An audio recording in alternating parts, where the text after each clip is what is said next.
Hello, everybody, and welcome back to the Wrestling Rewind podcast, episode 5. I'm your host, Jamie Griffiths, and as ever, I'm joined today by the two most productive and proactive fellow podcasters this host could ever have hoped for. To my left, it's the lethal weapon, Damien Hokovich. Damien, how are we doing? How are you, my good friend?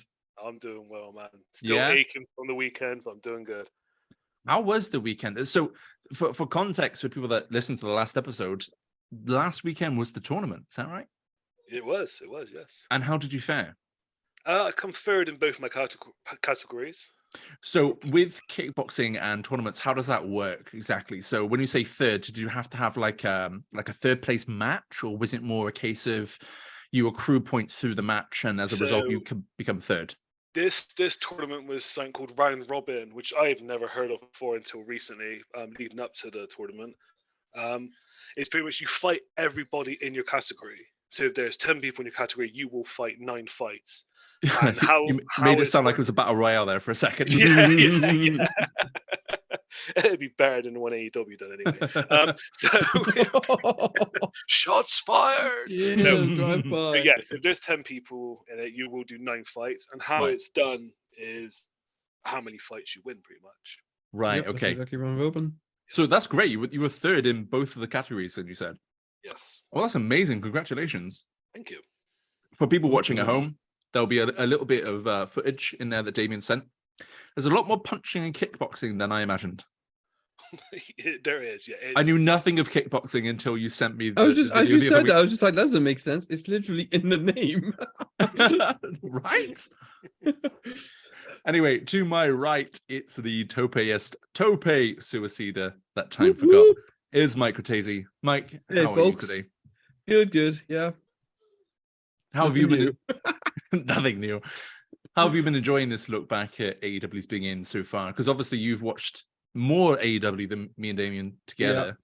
Yeah. So how without going too much into tonight's episodes, how are you enjoying this beginning of AEW? It was rough, but I love the ending. Symbolically, I love the ending. Of Dynamite or of Dynamite, right, not of AEW. AEW. I was gonna AEW demise. But for the people that don't watch AEW and don't watch wrestling, AEW is still alive and well. I mean, I'm gonna put it out there. If people don't watch AEW or wrestling, it's a high chance of listening to this podcast right now. Right. You never know. You never know. So the three of us invite you all to join us as we continue this journey through season 1 as we look back at the beginnings of AEW in 2019. Today, we look back at the very first episode of AEW's main weekly TV show, AEW Dynamite. With AEW officially launching in January 2019, it was only a matter of time before they would start a weekly TV series. AEW filed several trademarks in November 2018 for Double or Nothing, All Out, and Tuesday Night Dynamite, with an official announcement made in May 2019 that a live 2-hour weekly TV series would air on TNT, which is the former home of WCW, which actually makes this the first professional wrestling program to air on TNT since WCW went out of business back in March 2001. Cool, man. Yeah. 18 years down the line. Yes. Nice. Additionally, for our viewers this side of the Atlantic, AEW program would be shown free on ITV4 2 days before it aired in the US, which I've got to say is actually amazing. The debut episode of Dynamite aired on Wednesday, the 2nd of October from the Capital One Arena in Washington, D.C., with the show selling out within 3 hours of the tickets going on sale. Nice. Interestingly, this is the period where WWE moved NXT over to the USA Network on Wednesday nights, expanding the show to a 2-hour time slot and moving it directly to compete with AEW Dynamite. This first episode of AEW Dynamite pulled an impressive 1.4 million viewers compared to NXT at the time, which drew an audience of just shy of 900,000. Damien, I know you watched NXT. This is probably the period where you were actually invested in NXT. Yeah, it was. It would have been. Actually was, yeah. Yes, yeah. It was. If it interests either of you and the folks listening at home, I'll provide a little update on the head-to-head figures from now on until pretty much the end of season 1. So we're covering from now up until the end of Full Gear. So there's quite a few Dynamites and NXTs going head to head in that time. So I can give a little bit of stats. Why not? Nice. So how do you guys feel about season 1 at this point? So how do you feel about us progressing through the pay-per-views and now obviously at the start of AEW's debut episode? Damien, we'll start with you. Well, I'm glad we're actually at this point now where it's a weekly episode we have to do now instead of waiting. Not waiting, obviously. We got to wait for us to watch the PPVs, but it's refreshing. Is what I'm gonna say. I'm glad we're finally here at this point, because as much as I've enjoyed watching them, 3, 4, 5 hour PPVs. Oh my god. Oh my god. Yeah, there's only one more of the season to go with pay-per-views. And it's fine. I understand it needs to be big. It needs to be awesome. To be fair, you gotta remember they only have 4 a year. 5 if you count Forbidden Door now, which will probably happen yearly. But they've actually got 4 pay-per-views. It's not like they have one every month. So, but what I'm also looking forward to now is we're gonna have some story content. We're gonna have something we can invest in now. This is what I'm looking forward to. Yeah.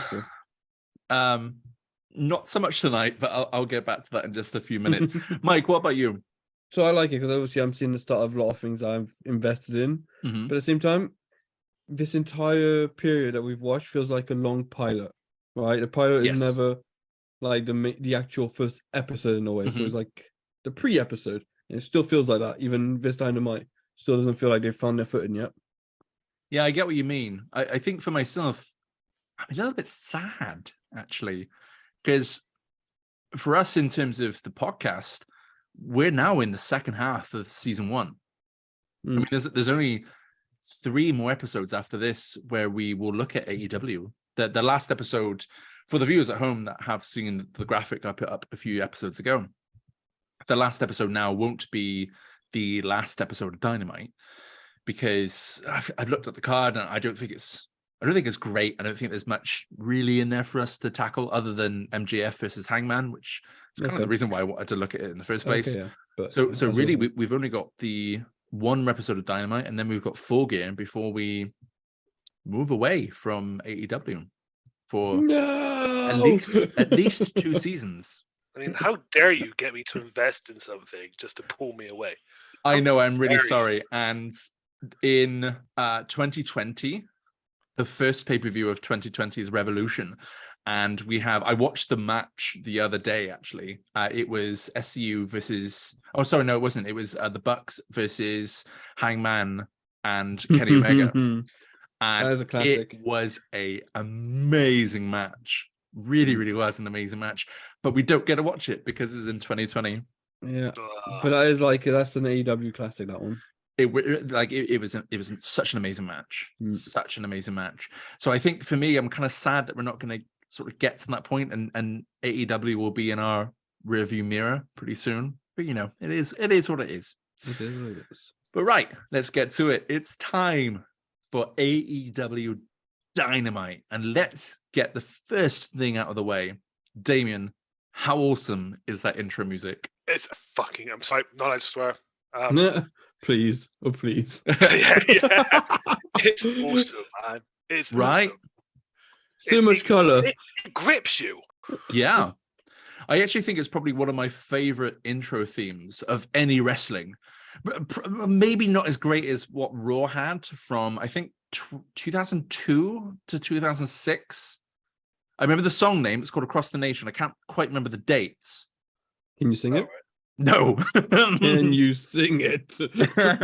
No, but that and the other Raw theme, I don't know the name of the song, but I remember it was back in it was the Raw is Raw theme. Okay, yeah. I have to think.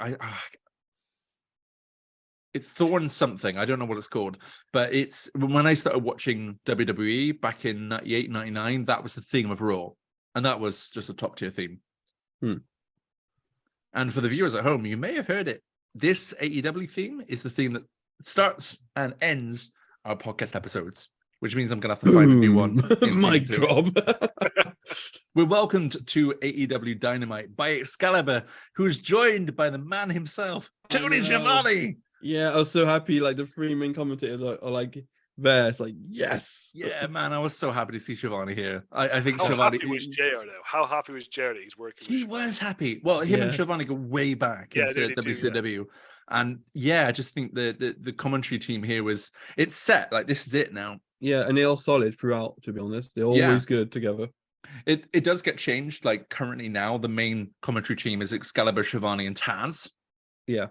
Which is amazing. I kind of low-key think it's better than what we have here. Like, JR is great. JR is a legend. I like it. But well, yeah. I just think Taz adds so much more to the commentary team. Plus, Taz is a heel commentator, right? That needs to be given credit. He plays a tweener. No, he is a heel commentator. He's always taking the sides and defending the heels. I just think he's playing both sides because he always goes up on top. Oh. The reason I'm telling you all this is because I'm playing both sides so that I always come out on top. There it is. There it is. Schiavone hits the nail on the head immediately by saying what a time it is to be a wrestling fan. And honestly, I couldn't agree more, because right now NXT and AEW are just going to bring their A game for the next, well, pretty much until NXT moves away from this time slot. Yep. What do you guys think of the set? Damien, this is your first time seeing the AEW set, I'm pretty sure. I'm okay with it. You know, it's all right. It's obviously their first episode, and yeah, it's watchable. Okay. I mean, you know, sometimes you see a set and you're like, I can't look at this for long. Well, it's lucky you didn't have that, because this is pretty much the EW set that we're going to get for about 3 years. Yeah. I will. So obviously they've got a brand new one now, and it's a lot more TV friendly. Market, let's just say. TV friendly, I'd say. Yeah, it's more like WWE, basically. Okay. It's not a bad thing; it just is. But I will say, now that the tunnels are gone, seeing them, I kind of miss them. I kind of miss them as well. Yeah, I miss them. Like, one of my big things when I watched AEW for the first time back then was this screams of TNA. So I love the aesthetics of this show, and I kind of like now with AEW, because with the recent change with the set, it also came with a change of color scheme. Yeah. Like, it's heavy here, black and gold. And I always try to match our season graphics to the color scheme of the show that we're watching. I've already got season 2 and season 3 ready. I gotta say, I think it'd be kind of sad to come away from the black and gold here, because even seeing the AEW, which is like in its black and gold glory, I love this color scheme so much. I love it as well. I will say that, like a lot of people, when it went red and blue, I thought it was going to be too WWE. It's not. It really isn't. But no, I agree. Because it's kind of amazing that they use the same colors and don't come off as them. So kudos to them in that way. Mm-hmm. I don't mind it. I mean, I like them both. They both have their credits. I think the black and gold will always be kind of like... It's a staple of AEW, isn't it? Yeah, it will be like the iconic version of AEW that people will know. Almost like the Attitude Era, you know? It's kind of been put on a pedestal. Mm-hmm. It probably shouldn't be, right? Let's be realistic about it. Different conversation, though. But AEW gold and black will probably be that now moving forward. I think people always look back on it fondly. Yeah, hopefully. We get a rundown of tonight's matches, and it's a stacked card with Hangman Page versus Pac. The AEW Women's World Champion crowned when Nyla Rose goes up against Riho, and the Elite goes up against Jericho and the debuting Santana and Ortiz. But before that, we get a Cody promo to hype up his match against Sammy Guevara. Okay. Sorry, did you say to hype up this match? Yeah, to hype up this match. No.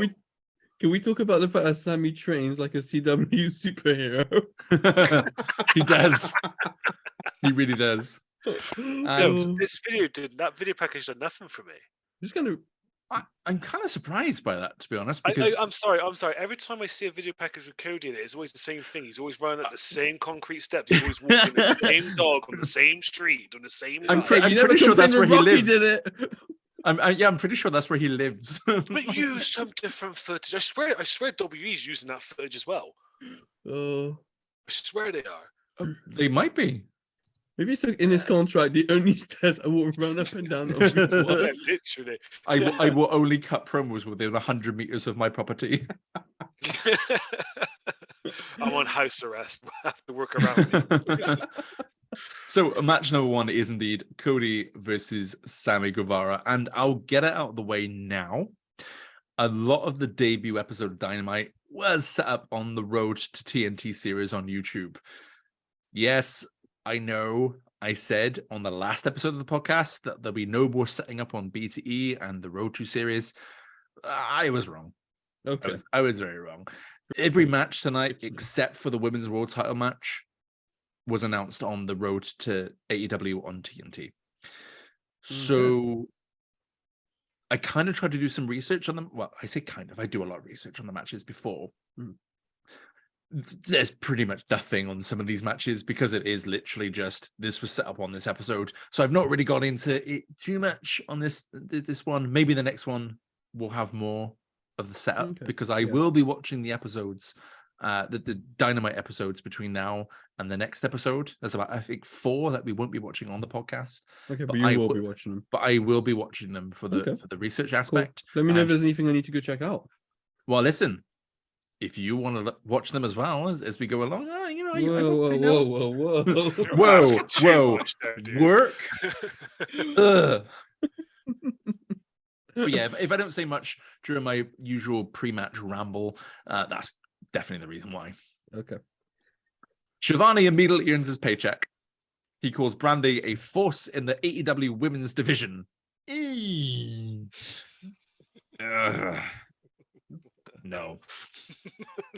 Oh, no. Yeah. I wonder how much he was paid for that. Right. I know. What do you guys think of the first match? Because I think we spoke before about before the podcast a little bit, and I think we kind of got conflicting thoughts on this one. Right. So, can I start on this one? Yes, by all means. I went into this match, Cody, expecting a lot. You know what I mean? Because like we've discussed before, I've enjoyed Cody's last matches, but as we pointed out before, is it Cody we're looking forward to seeing, or is it his opponent? Well, in this case, it's fucking neither.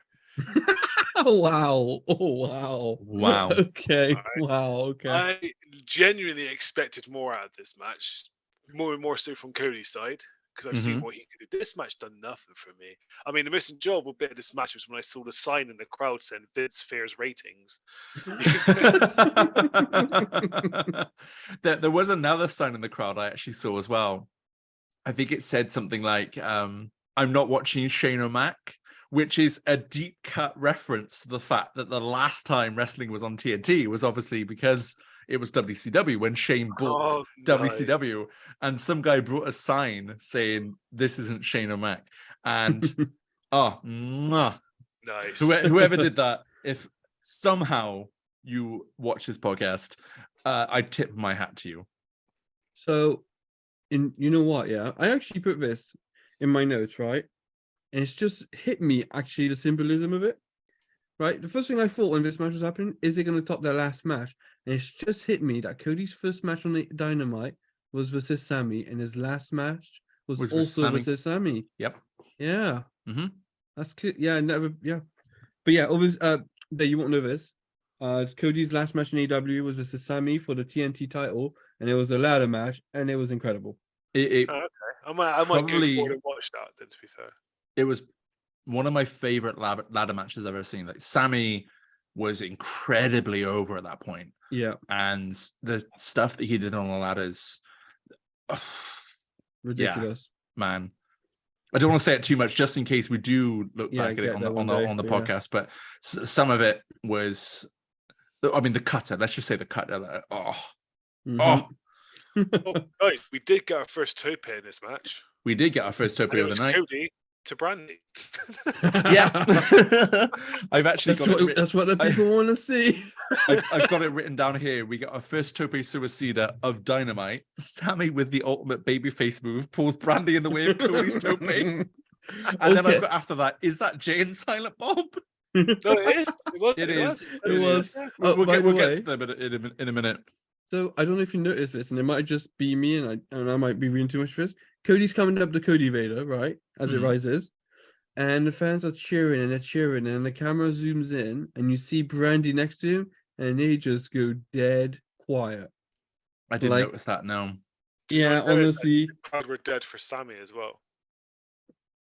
Sammy's don't unknown. think To be fair, yeah, I don't think they were dead for him. Yeah, but Sammy is got no.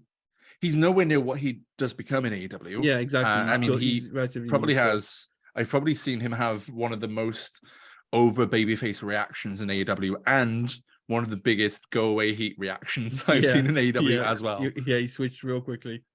Yeah, I love this match. I thought it was. If you're gonna have this match is all over the place. It was not good. It was. Yeah, it was a bit messy, but I really enjoyed it. Do you know what the biggest problem with this match was? Yeah, Cody wants to be face, but Brandy is being a heel. Yeah. So there's just a clash in what Cody's actually trying to do. Like, she literally at one point tries and pulls. Cody's got Sammy in the figure four, I believe. And while Sammy tries to get the rope, you can barely see it because the camera's not on her, but she tried to pull the rope away from him. Mm-hmm. And it's just like, what? Not to mention she whacks him with the shoe. Yeah. I mean, that way you could technically argue she was getting him back, but even so, she started it, so. Yeah. Like for me, I fundamentally enjoyed this match. I thought it was a really good match.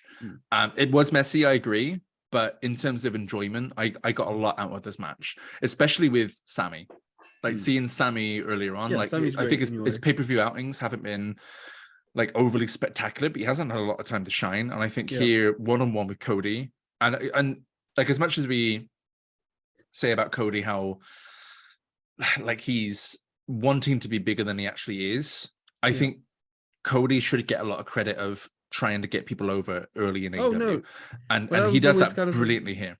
Yeah, no, he does that a lot, but it also hurt him in the long run. So it wasn't in the long run, yeah. There's so many things here that Sammy does. Like he does a backwards roll into a backflip splash on Cody, which looked amazing. And his selling of the disaster kick later on in the match, like he turned himself inside out. The over the rope cutter. Yeah. Oh, it looked amazing. He also did, he jumped onto the top rope and hit Cody with an avalanche Spanish fly. Yeah. Like all of that looked amazing. Yeah. Like it was a bit of a mess. No, I wouldn't even say it was a mess. Like I felt like I'm being drawn towards you two now. I'm gonna put a line in the sand here and say I think it was a good match. Okay, fair I enjoyed it. And Cody in the end, I'd say the smarter veteran in this match. He got the knees up the count as Sammy's shooting star press, and then inside cradle 1, 2, 3. He picks up the win. Also, I thought it was weird that Cody had his belt on the entire time. He didn't use the belt at all. No, and he didn't give it to somebody in the audience on the way in, so he just kind of had it on him during the whole match. I'm like, okay. Well, yeah, and he didn't get a chance. Well, he may have done it at the end, but he didn't get a chance. He threw it into the crowd. He threw it into the crowd. Oh, did he? Okay. Yeah, he just lobbed it into the distance. Right, I didn't realize he did that, because at the end of the match, Sammy goes to shake Cody's hand, but the latter is attacked by Le Champion, Chris Jericho, and a little bit of the bubbly has already happened. It's already happened. Can we just talk about Sammy was about to shake his hand, and he's like, no problem, and it walks away. Literally. But we did in the last episode. I said if it happens, I'll splice it into this one, so I will splice it in. What else we got? Oh, a little bit of the bubbly. Copyright be damned. Although if you get a still image of Chris Jericho saying a little bit of the bubbly, that's why. But it's already happened. It happened at the end of the pay-per-view. And here Chris Jericho hits Cody with 2 code breakers, then a shot with the belt to the face, leaving Cody in a heap. He then goes and grabs a cameraman's camera and takes pictures of Cody laying in the ring. Cody rolls out of the ring with Jericho in tow, and Jericho hit Cody with a chair and power bombs him through 2 massively padded chairs. And this segment's gone too long. Can we talk about that? Most people wouldn't have seen that. Which bit? The whole beatdown. Because it's during a break, wasn't it? It's during the break. I don't know if you've noticed, because on Fight. So right now, was this a break then? Was it? Yep, it was a massive break, which is why the beatdown Right. was so freaking long. I didn't realize because I've got it written down later on. It does But it a lot. It's a whole problem because Fight isn't cutting off for us with the AEW logo like it does nowadays. Yeah. So whenever there's a break, you can tell it's a break because it kind of goes quiet. So even though they're showing those things on screen, or you hear people talking, or Yeah. you hear Justin Roberts. Yeah. Yeah. So I didn't realize this was actually a No, break. yeah, Because I've massive written down break. here that this segment went on way too long. No, it was just a massive break. Right. I mean, that makes more sense. But yeah, I've gotten it written down everywhere else. I was kind of annoying me actually in the end because it was kind of taking I think in the women's match, which we'll get to in a minute. I think I want to say it was Nyla. It may not have been that match, but whoever it was walking around the ring like 4 or 5 times. That's It was Pac, wasn't it? Yeah. Pac, yeah. And then the referee eventually told him to get in because the match was at the start. It happens a lot. It's really annoying. Yeah. Anyway, match number 2 is Brandon Cutler versus MJF. Can we talk about that? MJF's first match is against Brandon Cutler on Dynamite. It's like, what? Is this his first singles match? I think it is, isn't it? I've never heard of Brandon Cutler before this. So Brandon Cutler is a stooge. Yeah. Okay. So he is with Kenny Omega and the Bucks. So Kenny and Omega and the Bucks basically have a small posse, including Michael. Wait, is he the one that sprays them? Yes. Yeah. He also wears a face mask. I don't know where that comes from. To protect him from the spray, obviously. I mean, that's just common sense, right? It's what people wear with injuries. So I've always assumed that Brandon Cutler was a wrestler who must have got injured and now he wears a face mask all the time. Like that's just like my weird wrestling headcanon. And here he is wrestling. When I saw Cutler though, because he came up first, I was like, I know this is a filler match. And then MJF came out, and I was okay. Yeah, I was happy about that. He immediately runs down the live crowd, calling himself the youngest rising star in the history of professional wrestling. Yeah. He's not far from wrong, dude. He is not wrong. And then later on, JR makes this. I quoted it. MJF will be a key piece of the foundation of AEW. And in my head, I was like, did he just literally call him a pillar? Is that literally what just happened? He's already called him a pillar. Yeah. I mean, crazy. 3 years' time, he will be AEW World Heavyweight Champion. Yeah, everything he's saying is literally 100% true, though. It's just, yeah. It was here also I saw the "You aren't Shane McMahon," Shane O'Mac sign. It did get a little laugh at me because, I said before, that guy who brought that sign, did you hear Tony? A+ sign. Tony called MJF a prick, didn't he? Yeah, he said, I want to see. He's like, he was really angry, and he was like, I want to see Cutler shut this little prick's mouth. Yeah. Oh no! More importantly, he at first says how they stay impartial on commentary, and then immediately says how he wants someone to shut this little prick's life. Like, what? Him saying they stay impartial is the last time Shivani will stay impartial in AEW. Like, he will never be impartial ever again. Yeah, he has a problem with MJF. He really dislikes Adam Cole. He hates Adam Cole. Yeah. I don't have many notes on this match. The only one I've got is Cutler. Did Cutler got a tope? Hurt himself? Did he actually genuinely hurt himself? I'm not sure. It did look like he tapped really quickly before yeah. After his tope, he obviously tweaked his knee because he tried climbing the rope and had to get down. He was limping, and then all of a sudden, bang, the match is over. But the match has only been on for a couple of minutes. It was a short match. I imagine it was a work though, because of how short it was. Oh, that's nice. It just felt like he might have actually genuinely hurt himself, and MJF's gone, do you know what, we'll just end it here then. You know what I mean? Like, if it's that bad. Well, to his credit, Cutler hits, and I said this in the last episode, and I'm going to say it again here. Tope suicidas. Brandon Cutler has hit the crispest tope suicida I've seen. He landed on MJF. It was like a supercharged Luther's press. Like, he actually landed on top of him and carried on punching him. That was an amazing tope. But it's Brandon Cutler. It is Brandon Cutler. So it kind of just outweighs it, doesn't it? Really. The last episode when we go through, I don't know exactly what the last episode is going to be. I have to work it out in my mind, but I'm thinking maybe some sort of awards ceremony. And one of them obviously is going to be the best Toby Suicida, and Brandon Cutler is going to get an award. I think. I actually think Hangman's ones are better. Yeah. No, I'm saying he might. No, he won't. We're telling you, he won't. You're already outvoted.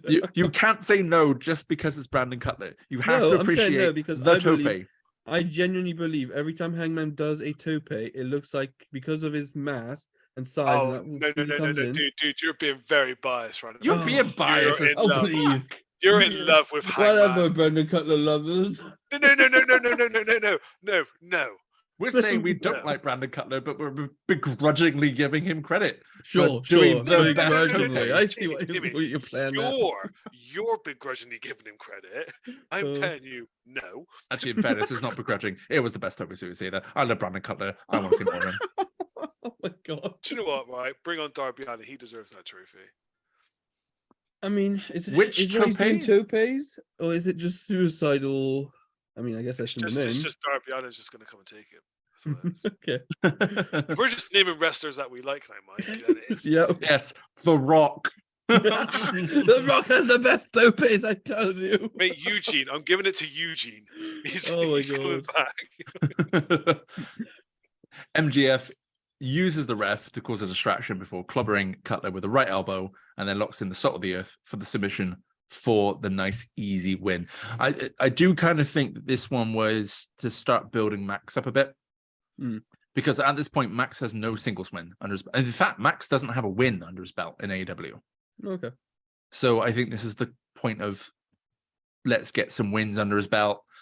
And then he can move on to things like the Dynamite Diamond Ring, which was originally coming in episode 8 of this podcast, but now won't be. But it will be after Full Gear that he gets that. I don't actually think he has a match at Full Gear, a singles match. I think he's in Cody's corner for that one, I want to say. Okay. Here as well, we also get this is where I noticed the Dynamite commercial. Yeah. So instead of getting the commercial cards, we just watched the live crowd for a few minutes. Yeah, basically. But we do get that sweet commercial theme music. You know, they're like it's like the actual Dynamite music. The one I referenced I know. Early start, which is at the start of the end of our podcast episodes. For a short period, not the whole advert though. No. It's Jay and Silent Bob. I was right. Worst segment in the entire evening. If you're gonna promote a film, just promote the goddamn film. No, just promote the goddamn film. So for the listeners at home, Kevin Smith begins to plug Jay and Silent Bob reboot. He's interrupted by Jack Evans and Halico. So officially Hybrid 2, which is nice. They are mentioned as Hybrid 2 for the first time, yes. Yep. So Jason Mewes says they're not good enough to win a match. Hybrid 2 both square up to both Smith and Mewes before Private Party come up and give them drinks before all 4 wrestlers just kind of walk off. Away. They just walk off. I do not get the point of this because it was just bad. It's made Hybrid 2 look like absolute goobers. Well, even Private Party looks like idiots in this. But a Private Party Private Party are the only ones that come out of this looking okay. No, you didn't. Because they've come in, they've give a drink, and they've walked off. Like that's that. No, Jamie, they did not look good in this. No one did. No one come out. No one looked good in this, dude. Oh, no one looked good. Bad. But I'm just saying they came out better. No, they did not. Of course, they came out better than Hybrid 2. That's like telling me Hybrid 2 just got run down by Jason Mewes, and they did nothing about it. Yeah, I'm sorry. A loser got run down by another loser. It literally had no value, man. I mean, I said in the last podcast episode that Hybrid 2 had that chance to be the number 2. What, yeah. So the number 2 heel tag team in AEW. Yeah. And now they look like complete idiots. Can I just say, it's like all 6 men took a shit shower, but because Private Party got the shower a second before, they came out looking better. No, hell no. They just got a bit of shit on them. I feel like this segment was supposed to be done during the ad break, but nobody was ready for it. So I feel like it. I wondered if it was still the ad break. The cameras are on them and everything. Like that was their that was a planned segment, 100%. That was horrible. Yeah. In fairness to Kevin Smith, though, Kevin Smith stayed the entire night. I'm sure he came to come to watch the show. Yeah, no, I think he did. I didn't see Jason Mewes all night. Okay. But I definitely saw Kevin Smith all night. He was cheering loudly all the way through. He was into the wrestling, I will say. So, like, I'm not surprised. Fair fucks to him for actually not just being there, get in the front row, have a camera shot, plug his thing, and then go away. But it's if you're plugging your film on someone else's show, be polite. Oh no, dude! I see it in WWE all the time. It's like, oh, look, here's someone. Oh yeah, they're doing a film, and then you never see them again. It's not just WWE; it happens in AEW as well, still these days. But I don't think I can't think, except maybe Paul Hauser recently. He was Stingray in Cobra Kai. He did a segment in AEW, and they're still using his award that he won. Was it a BAFTA award? I can't remember. Oh, Golden Globe. Sorry, it was a Golden Globe award. So he had his Golden Globe award in the ring, and Jeff Jarrett hit him with a guitar shot. And honestly, he hasn't been seen since on any sort of wrestling program at all.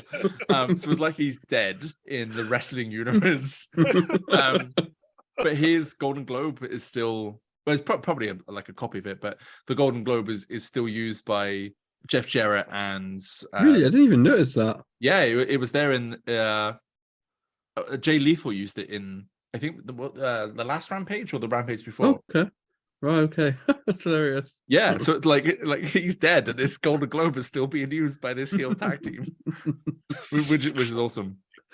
Oh. We get a little look at the AEW World Tag Team Championship tournament bracket. And really, I just want to highlight the fact now, because we won't see the tournament. Okay. The Dark Order don't get any further than where they are now. Good. You say good, but obviously we've been building up this whole who's going to get the tag team tournament bye into the semifinals. Obviously, Dark Order won, and then they don't get further than where they are.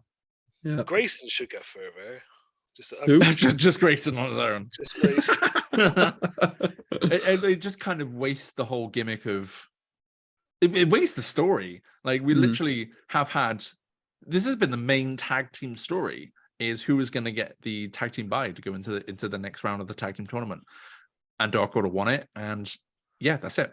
They're done. SCU get their own video package and a promo with Tony Schiavone. Yeah, back to back, which was a bit odd. Back to back. Sky confirms it'll be him and it'll be Kazarian and Christopher Daniels who compete in the tournament before they're interrupted by the Lucha Bros. And I might as well reveal it now, as clearly AEW are doing the same thing. Pretty much, this is the final of the tournament. This is it. It's these two teams. Sense. Yeah, I mean, I kind of had that feeling it'll happen. Yeah, that way anyway. yeah, it makes absolute sense, seeing as none of the other tag teams are seen tonight, other than these two. Right. So, well, the Bucks are there. Well, the Bucks are there, but they're not doing anything into the tag Bucks are obviously tied into a whole different story. Yeah, no, exactly. Yeah. So, can we talk about Scorpio Sky's Obama impression? That's good. Very good. It was good. It was really good. I love Scorpio Sky. I really, really do. Yeah. I think it's kind of a shame it's going to be Kazarian and Christopher Daniels. Like, I was really hoping that they would have it under like a Freebird rule. I do like how they explained it though. Like, he's doing it because together they have the most years experience. Yeah. That was good. That was a good way of settling it. That's it. End of. No more to discuss about it. Done. Yeah, I think in terms of tag teams, like SCU, probably, especially with like commentary, they definitely have been the best presented tag team. In the sense that, obviously, in the last episode, or was it last episode or the episode before, it was Daniels and Kazarian, and the commentators made the point of saying these two have teamed more than any combination with Sky. So it makes sense then that they would potentially win the match. Yeah, no, I agree. I mean, those logic is fine. Anyway, match number 3. It's Hangman Adam Page versus Pac. The match that we were supposed to get at AEW's inaugural PvP, Double or Nothing. So for those that missed my explanation in all of the previous episodes, it feels like I've said this so far. Hangman and Page were set to go 1-on-1 at Double or Nothing, but Pac pulled out due to creative differences. Pac and Hangman had a match outside of AEW before Double or Nothing, where Pac kayfabe injured Hangman's knee, which he then sold for the next 4 pay-per-views. He then claimed he did what he wanted to do at Double or Nothing, so didn't see the point in showing up in the match. Hangman, like I said, has sold the knee injury all the way through his AEW tenure so far. Pac, although signed with AEW, wouldn't show up until he finally debuted at All Out, taking the place of an injured Jon Moxley and picking up a massive win over Kenny Omega. I may as well copy this paragraph now, because they will have another match at Full Gear, and I will be saying that again. Okay. What did you think of Hangman and Page? First things first. Can I start? Can I start, Mike? Because you have huge interest in Hangman. No. I want to mention something that's not related to the match. Go on, Em. This is why I've noticed it, and it's going to happen because I marked it every time. It really annoyed me. It happened a lot. Every time the wrestlers entered the ring, before the match bell rang, we got an advert break. Yes. Why would you not do it before they come to the ring? Why would you do it after they end the ring and then just make them hang about in the ring? You got to think that they got a live crowd there, so they need something to keep the crowd going. Oh, the crowd's just going to sit there with an empty ring for what, 3-4 minutes? That's true. But they do it it just drove me nuts. I know. Coming from someone who watched it on TV, you know what I mean, from your it's going to be frustrating. But think of how even more frustrating it would be if they didn't do that and you were there live. Yeah, I think that's why you should do it at the end of a match in that case. Yeah. Really made me miss the static Dynamite card now. Yeah. Because Pac walked around that ring like 3 times. I know. And then, I kept seeing Hebner like go into him. Did you hear what someone shouted at him? Someone in the crowd was like, "Get in that ring, Pac. It's a school night." And he just turned around and Pac turned around and went, "Don't worry about it." And just carried on walking. Oh my god. I totally missed that. Yeah, I missed that as well. Because once I'm in a snapper break, I just don't bother too much. I'm like fidgeting around what was around me until the advert breaks over. I mean, JR starts us off by saying this could be our show stealer, and he's not wrong. I love this match. Literally, do you know what? I didn't make any notes of this match. I mentioned I have very few notes. And then I literally put the. I found. What was that? I felt it to me. Pac carried this match. I wasn't that impressed by Hangman's performance in this at all. Were you not? I mean, no, I think we shouldn't see each other anymore, Damien. We're not in a relationship, by the way. That's definitely how I took that. Yeah, but even the commentary were saying, like, it seems like Hangman's still dwelling on the fact he lost to Jericho. He's a mooper. You know what I mean? So that's basically it felt like Hangman wasn't actually invested in this match at all. I mean, I disagree. I thought this match was like a pay-per-view level match. It was a pay-per-view level match. I agree. Yeah, I thoroughly enjoyed this match, and like Mike, I haven't got many notes at all because I was fully invested. Just a good match. Yeah, it was just a good match. Yeah, I do also have the tope, and this is 3 for 3 now in our matches tonight. Yeah, there's only 5 matches on the card. We're 3 for 3 on Tope Suicidas tonight. But yeah, I just really enjoyed this match, and I think maybe Pac did the majority of the heavy lifting, but I think Hangman definitely played. I think what it is that Hangman had the more was more offensive, so Pac had to sell more, and in that sense, you could argue that Pac did carry the match. Is what I would say. I think Pac's also more active in the way that he wrestles. Yeah, he's more. So when he's in control, it looks like he's carrying. When he's not in control, it looks like he's carrying. Like Pac is that good. In this match, they commentary, JR and Shivani start talking more and more about stats and win-loss ratios within AEW now. Yes, it is. This is the match where they start bringing it up quite heavy in this match. Yeah, it does matter a lot in AEW to like the first few years. In the beginning, that's what they're saying. absolutely. It's the first time I've heard it properly. They're both saying how win-loss record means a lot in AEW, regardless in regards to a title shot. Yeah, but can we talk about the fact that Pac has now beaten Kenny and Hangman back to back? He is future champions. He is 2-0 championship. What the hell? 2-0. And it's a massive 2-0 as well. It's not just like it's like 2 massive. It's not Cody beating people. Let's face it, the way that they're presented are meant to be lower than him. Yeah. And Pac has come in and beat arguably one of the best wrestlers in the world. Yeah. And then immediately beats AEW's very clear darling. Yeah. Like, how has Pac not won a title? I mean, he had the All-Atlantic Championship. I mean, he's had a title since, but how has he not won the World Championship, considering where he's being portrayed? And this isn't the first time Pac is in with main eventers, right? He's actually been in title matches for the world title a few times now. So it's just, I mean, it's the fact that he used the Brutalizer again. Like, the Brutalizer so far in AEW, at least for these 2 episodes, has been put over massively. Pac avoids the buckshot, uses the ref's distraction, hits a low blow, then a Black Arrow, and then the Brutalizer, and gets the win. I mean, the transition from the Black Arrow to the Brutalizer was freaking awesome. Yeah, I mean, at this point, he really is cementing his place as the number 2 heel in the company. Yeah. Anyway, after the match, we get a little promo for Full Gear with some matches that have already been announced. Mox versus Omega, Cody versus Jericho. And if you could tell by the tone of my voice, this really annoyed me. So I found after this match that both of these matches were set up on being the Elite. And my question is, why? There's over a month at this point before Full Gear. Yeah. So that's 5 episodes of Dynamite, 10 hours of TV. I think in this instance, the way you want to look at it is they've given people a summary of the story and we're about to see it unfold, I think is the idea. No, set it up on Dynamite. You've got 1.4 million people watching this episode. Yeah. Don't go into the halfway point and be like, oh, by the way, we've got Mox versus Omega and Cody versus Jericho. No. Having Jericho come out and attack Cody early in the night, that would have been fine if Cody would have, I don't know, done some sort of promo at the end saying that he's going for the title. Yeah. He currently has the most singles wins in AEW. So if you're going to set up the whole wins and losses matter, Cody at that point has a claim to it. Yeah. Maybe the commentators should have made comments about during the match that Cody right now is the number 1 contender for the world title. They did. Did they? Oh, they did it before he fucking won the match. Okay. And I was sat there thinking, how is Cody the number 1 contender? He's only won 2 matches. Pac at the end of this also won 2 matches. And feels like maybe they're still trying to get a hedge around the whole ranking system. Oh, but it's a simple concept.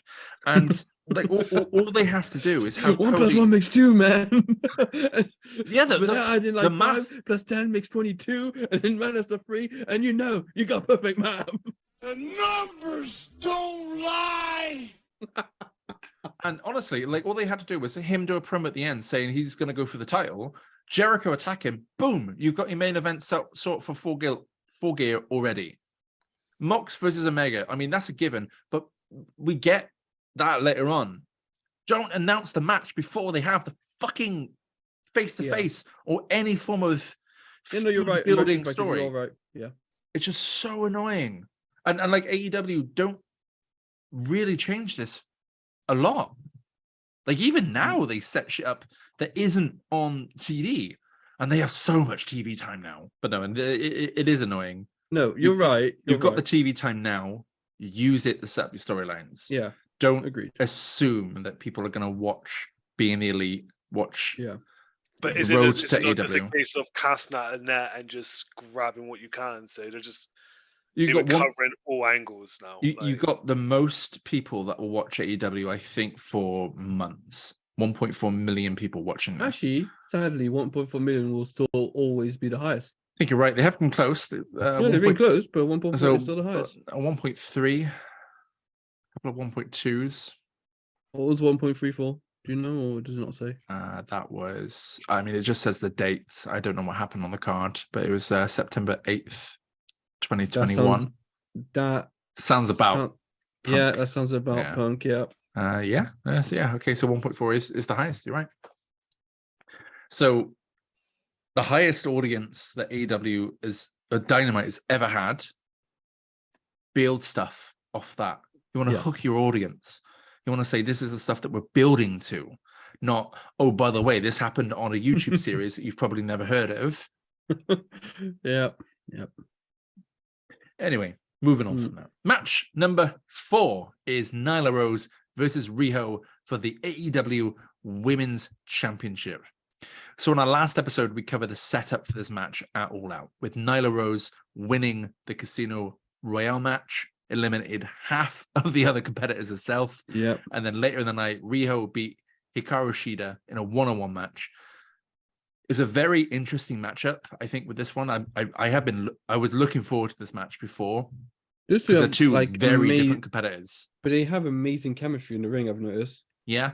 No, this match was good, both of them. Yeah. Like, you wouldn't expect, because obviously due to the size difference, that such a good match can come from this. Yeah. Yeah. It's But I amazing. guess I would say you can make the argument for every Darby Allin match as well, and it still Yeah. works, you know? Yeah.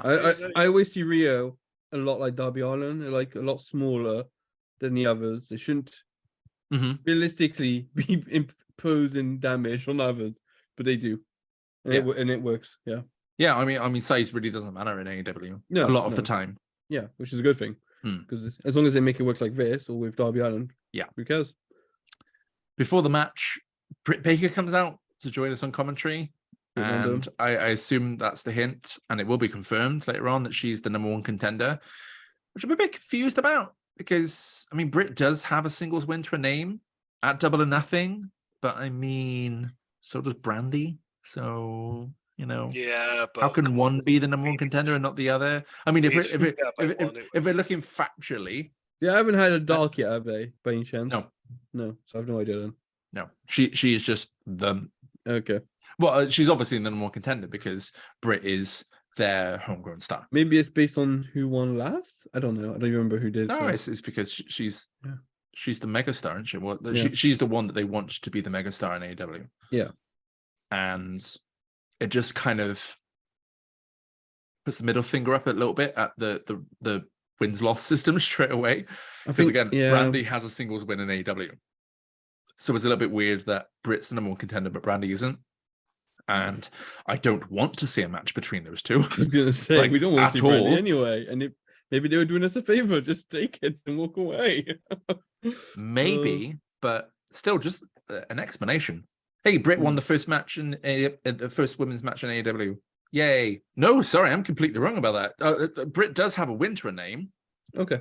but it was a 4-way match because she Yeah. beat Nyla Rose, Kylie Ray, and Awesome Kong. Well, right there, she's beaten 3 people, so that makes She's sense not now. beating 3 people. She's won a match. Come on. Oh no, she beat 3 people. Yeah, she beat 3 people, man. I will turn this podcast around. Oh, Oh, we were We- so close to the end as well. We get a shot of the AEW Women's World Championship, and it's so small. So It's so tiny. bad. Do you know what? It's so disgusting. Yeah. It is an It's so ugly title. It's so disrespectful. Yeah. I mean, look at what's over Jericho's shoulder. I know. It's Look just what gets the handed The biggest to belt in biggest history. the biggest You know belt. what I mean? It's so disrespectful. Yeah. On the plus side, they have a really nice belt now. Oh, they do, yeah.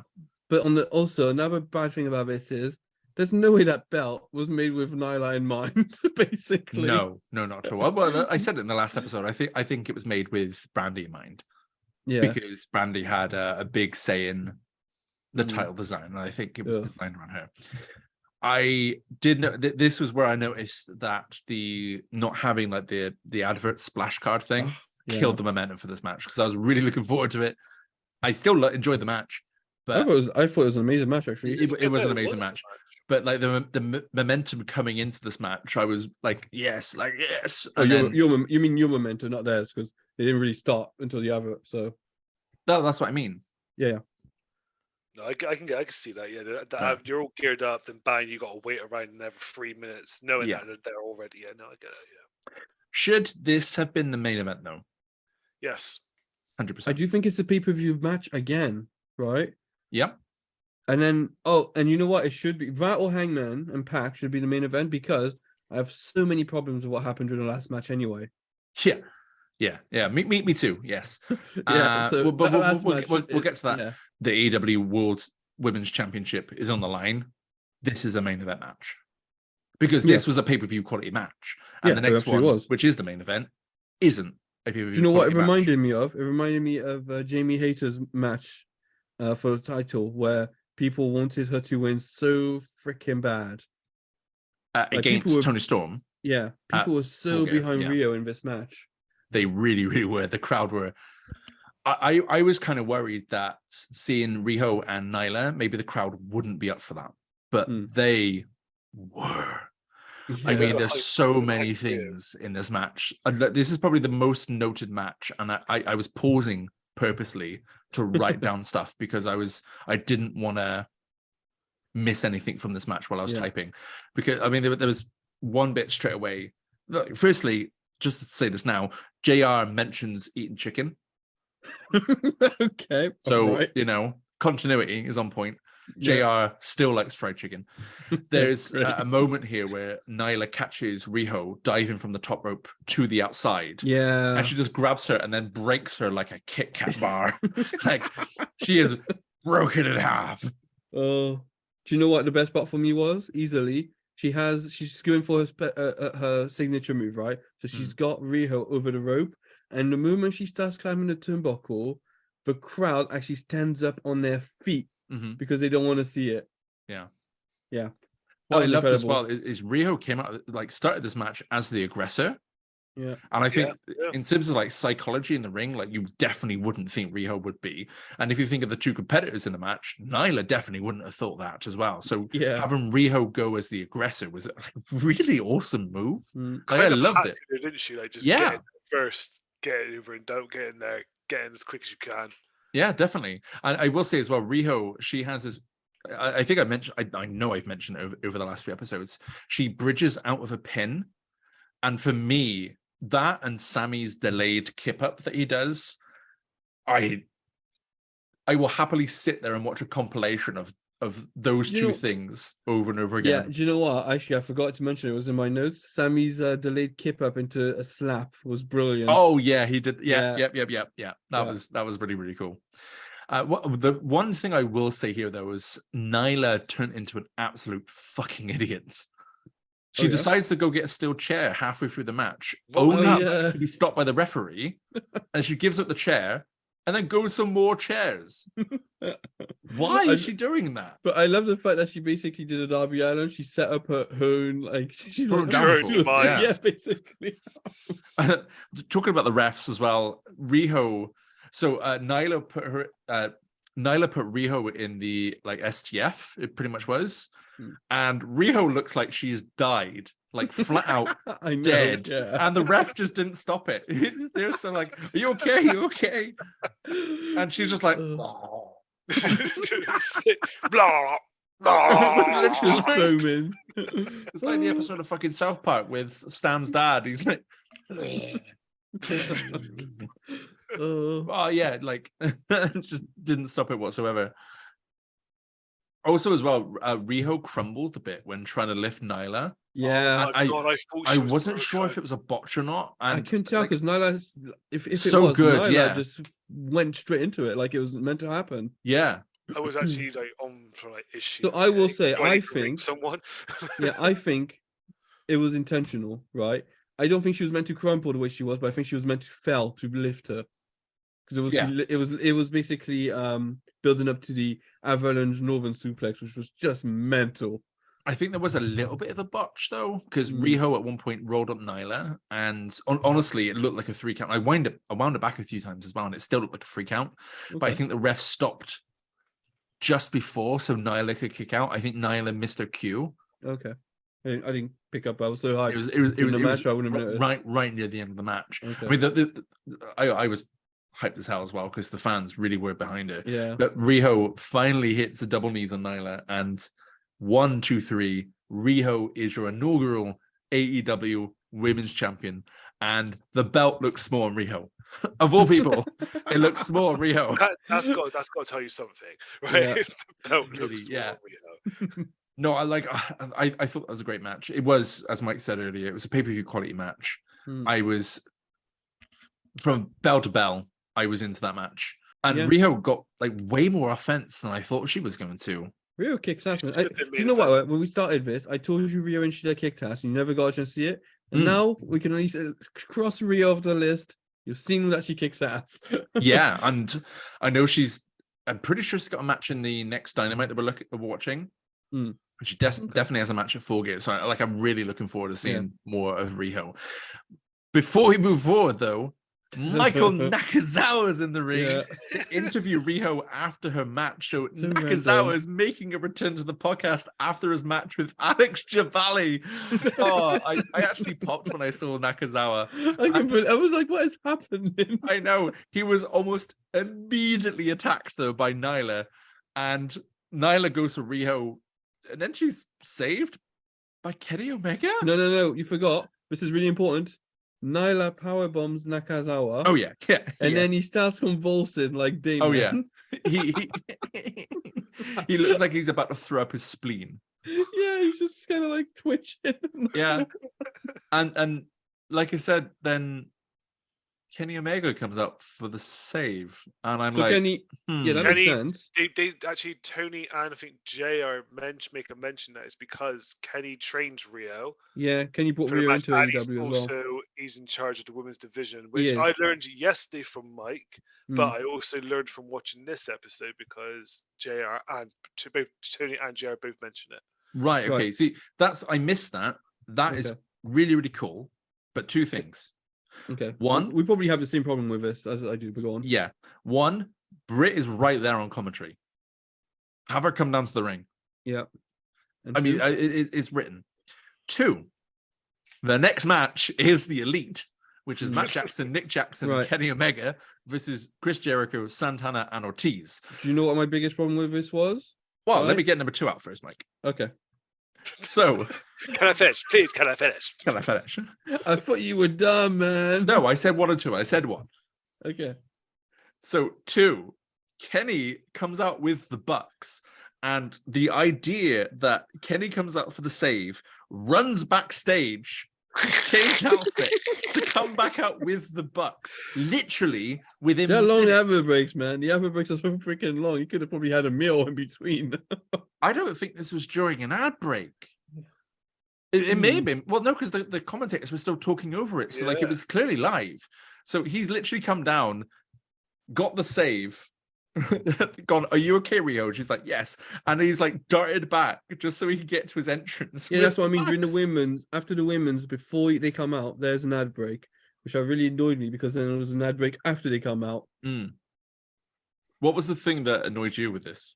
So the women have just had a pay-per-view. Jamie, please edit it there. Edit it there. When you get the women. They just had a pay-per-view. The whole thing out. They just had a pay-per-view level match, right? Yeah. And as much as I love Kenny, I feel like Kenny coming out actually takes away from it.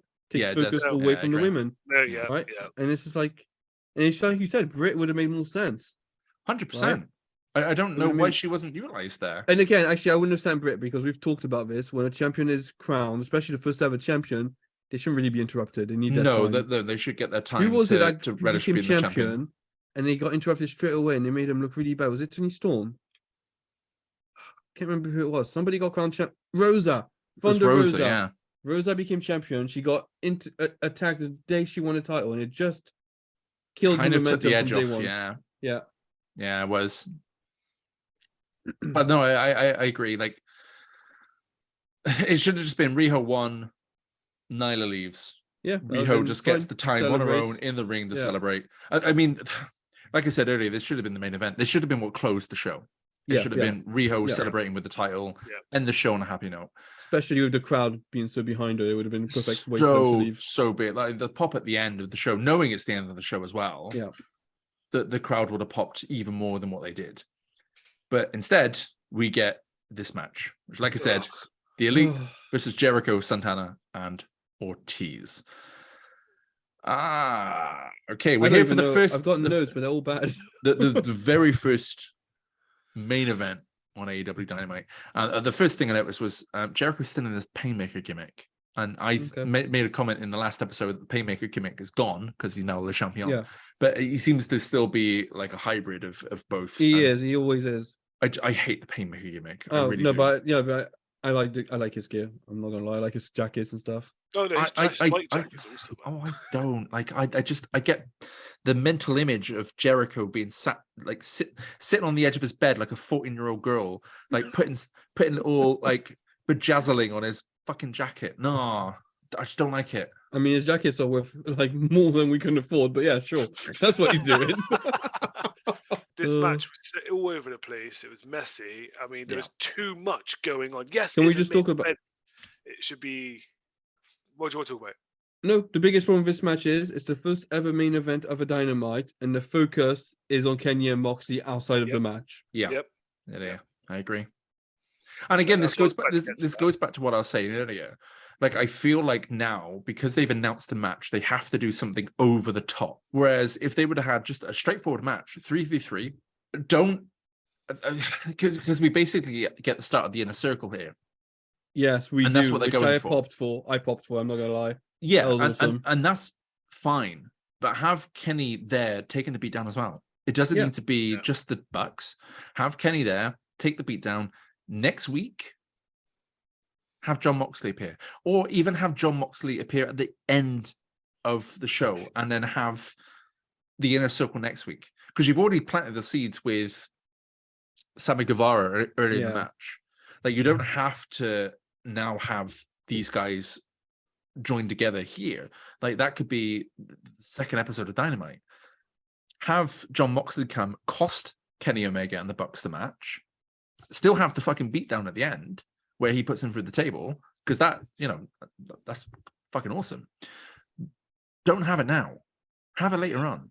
Have it in the next episode or at the end of the show. Just something where John Moxley isn't coming out 3 minutes into this match and then takes Omega out with this match completely, and then not have the focus of the main event being the actual fucking match that we. Also, the referee didn't do anything. The referee was like, nothing. Okay, and the referee just let it go on. It was like, and the match still went on. I was just like, I know the rules in AEW are flexible, but this was just ridiculous. Like, he just took one man out of 6 men away from the match.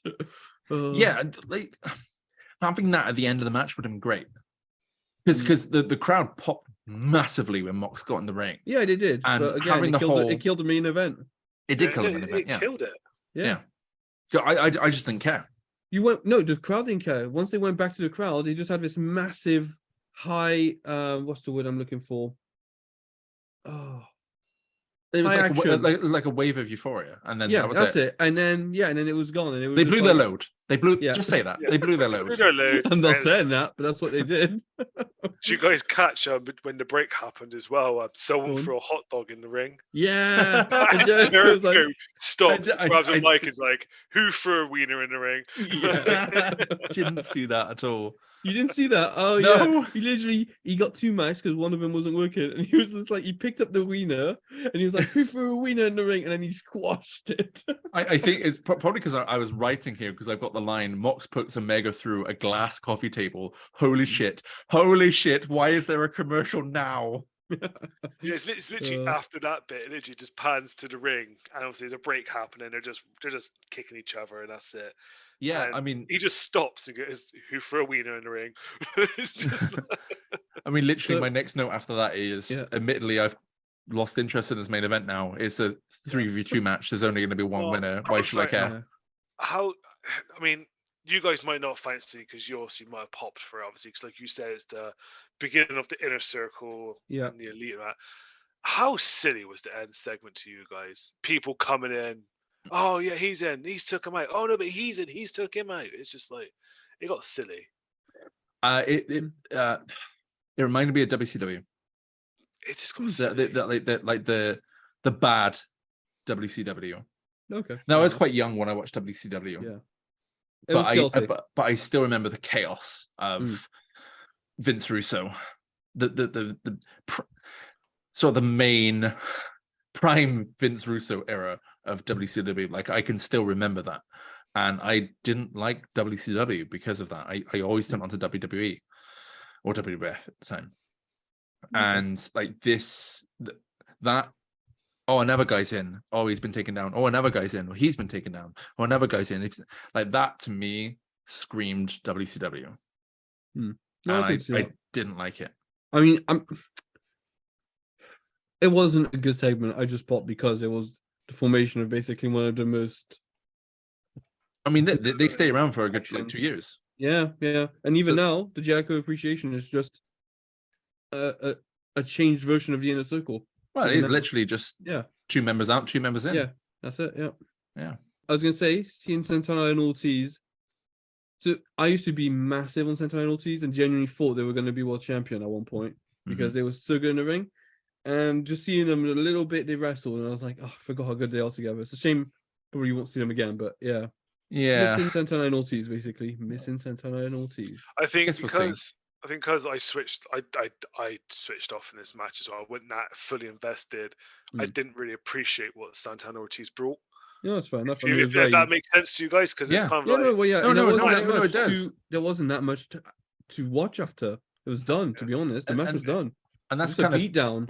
Yeah, and that's kind of part of my annoyance in this is Santana Ortiz's debut. Yep. Do you know what I would have done? As in like the match debut. Obviously, they debuted at the last pay-per-view, but having a match there, this should have been, look how good these guys are. They can hang with the Bucks and Omega and Jericho. Yeah. Like they are that level of a tag team, but instead it just immediately devolved into Jon Moxley and Omega, and anything else was superfluous, and there's no point even thinking about it. You're right, by the way. Rio should have been last. This should have been somewhere in between, in the mid, somewhere in earlier, and then what I would have done is I would have had Mox maybe attack. I don't know, because it's hard. You know what? I don't think you could have had the Inner Circle and Mox happen in the same night. No, that's what I'm saying. I don't think you should have had the Inner Circle. I'm seeing it now. You're right. Yeah. Yeah. I mean, you have one or the other attack them after the match, and obviously doing it mid-match was stupid. So it's almost like they got really excited with their plans for the future, what's to come. They couldn't wait, and they couldn't wait, and they wanted to chuck it at everyone there and then. And to be fair, it does sound like Tony Khan, right? Obviously, he's gotten better at it now, but Tony Khan is a little bit like, I don't want to say a child, but he gets very excited about things when he's got a good idea. Yeah. So yeah, I wouldn't put it past that's what happened. No. I mean, I said it earlier, and I'm probably repeating myself a little bit here, but easily it could have been just Sammy join them for now. Save Hager for the week after, like officially form the Inner Circle properly the week after. Keep the momentum going instead of, like in my mind, blowing the main event.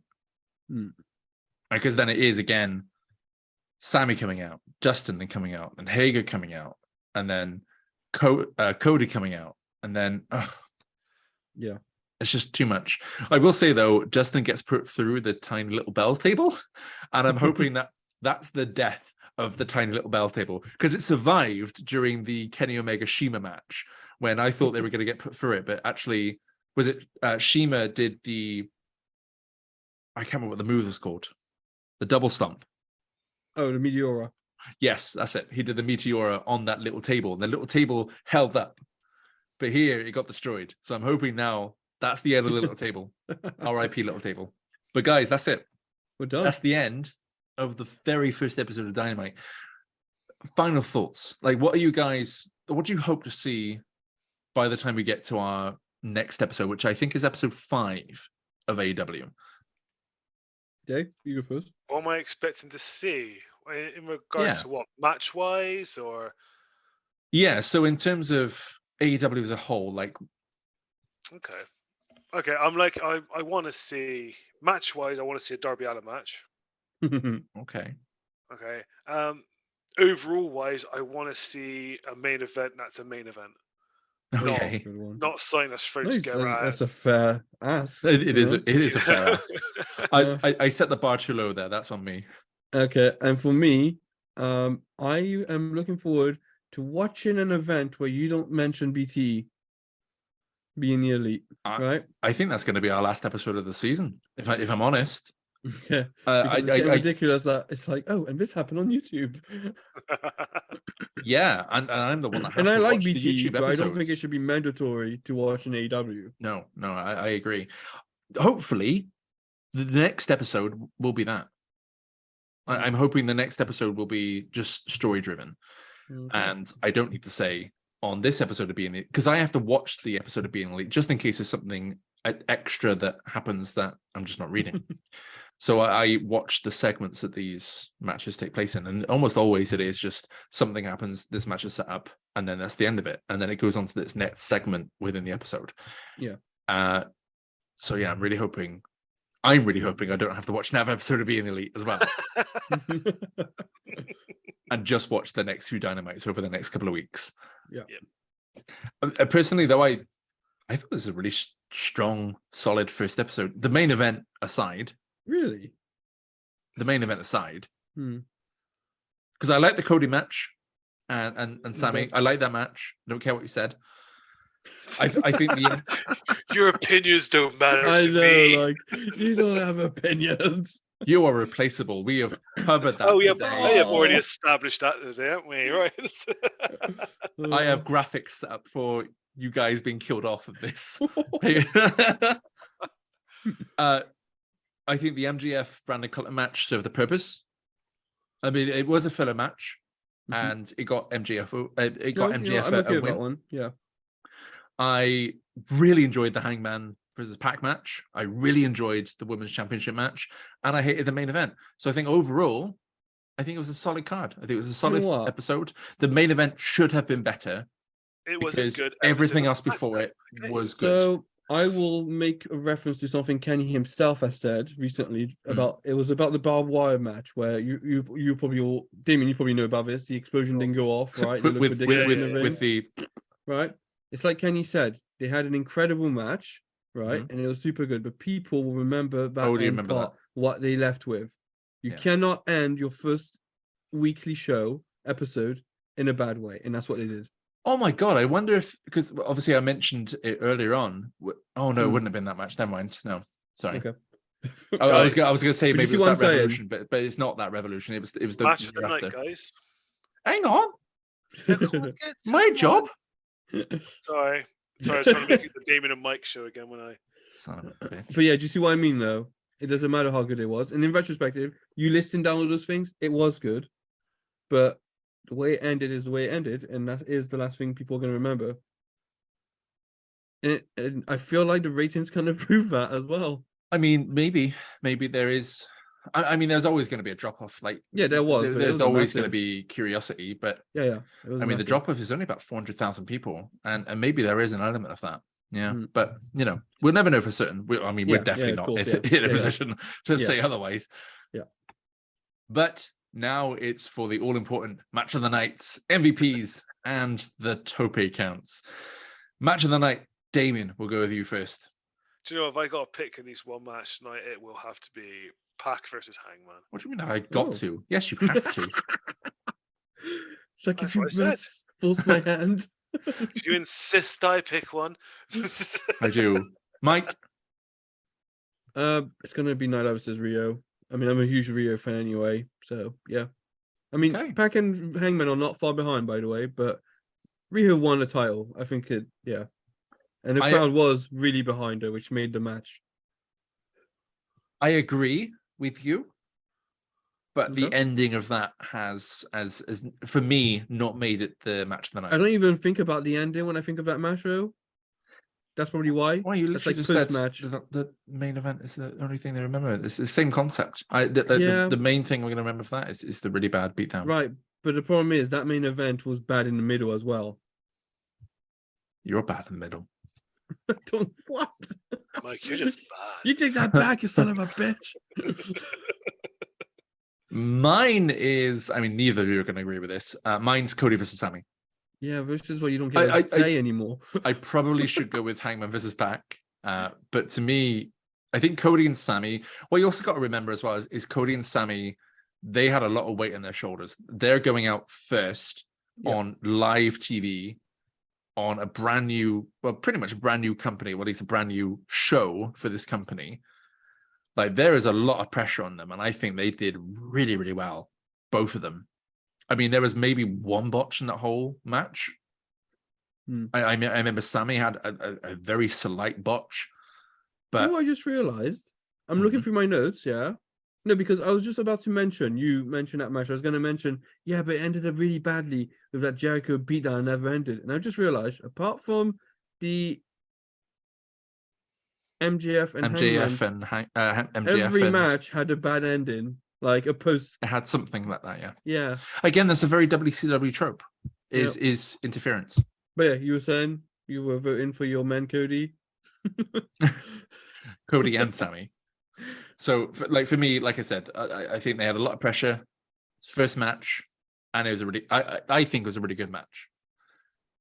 I understand that you two didn't like that match. It was okay. It's No, fair no, enough. We can all have different opinions, I and did because it's not my podcast, dislike I'll it. edit It out just- everything that you've said negatively about the match all the way through. In fact, I can. My editing skills have gotten better. I can make it so that you like that match. You know what? I dare you because I want to see that. MVP, Mike, we'll start with you. MVP. How do you guys not have these? Like, we prepare. I don't think for about it when I'm weeks. watching the match. We only just Weeks. watched it today, buddy. I know, Oh. I keep kidding, weeks. So it should be fresh in your mind then. Yeah. Okay. Do you know what? Yeah, and I'm not kidding you. The first thing that goes to my mind is Scorpio Sky's Obama impression, and I know that shouldn't be the highlight. Yeah, but that is literally where I'm at right now. And you know what? It is what it is. That's my MVP. Just made me giggle in the right way. Damien. Joe, if we're going down that route, then mine was Dean Malenko being the head of security. SCU and Lucha Bros, okay? That's Oh, my MVP was because he was an asshole from beginning to fucking end. Back. Jericho. Oh, okay. interesting. He was consistently from the get-go to the moment the show ended, he was consistently an asshole. Beating people down. And I loved it, and I'm here for it. Well, You probably love the Inner Circle run because he just beats people down non-stop. that's pretty much his entire character. Yeah, he just massacres people in massive beatdown. He's basically a gangster at this point. Mine is. It should be Pac. It should be Pac because I love Pac, and I think he did do a lot in that match with Hangman, but it's not going to be him. Oh. It's going to be the guy with the sign that says you aren't Shane O'Mac. That's my MVP because you're being genuine, aren't you? I am. I knew you were. Yep. The deep cut of continuity. That guy has gone to a wrestling show knowing it's going to be on TNT, thinking, "Where's Shane O'Mac?" I love him. So now we get to our all-important Tope count. Damien, what is our Tope count for this season? Well, so far for this evening's one, we're at 3, so I'm going to say, we're at 24 for the season so far. Absolutely correct. Yes, we had a massive 60% of the matches tonight had Topes in them. So we had 3 out of 5. I know, it's insane. I will be keeping up with the Tope count. So between these two, I know, right? Someone should. Anyway, between now and episode 5, which is the next episode we're reviewing on this podcast, I will watch episodes 2, 3, and 4. So I will keep up the Tope count. So I will keep us up to date where we are before the next episode. And obviously we'll keep that one in mind as well. And then the episodes between episode 5 and Full Gear. Although I need to double check that because if that's like 10 episodes, I'm not doing that.